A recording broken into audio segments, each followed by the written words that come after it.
In just 2 months, we've exposed billions of dollars in benefits that were stolen from the American people. We referred over $22 billion in fraudulent small business loans back to the Treasury Department for collection. We put a 6-month hold on enrollments for new hospice and home health care providers to prevent fraudsters from opening up more fake businesses.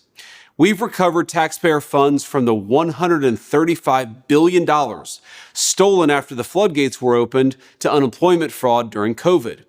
We found $6.3 billion in suspected fraudulent government contracts, which were mostly awarded under the last administration, of course, because Joe Biden was asleep at the wheel.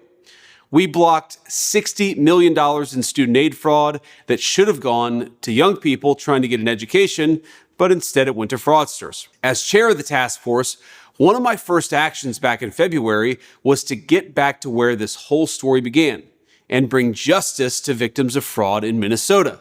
So we worked hand in hand with Dr. Oz, who's doing an amazing job, to defer $250 million from the state of Minnesota to ensure that its government was actually policing suspected Medicaid fraud.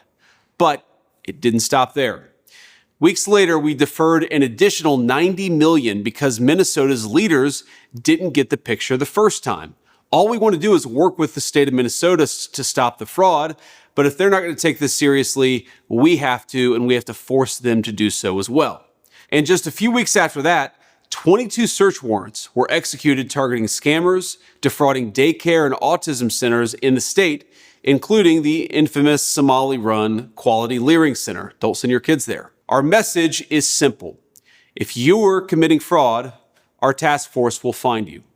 We'll come after you, and we will not rest until justice is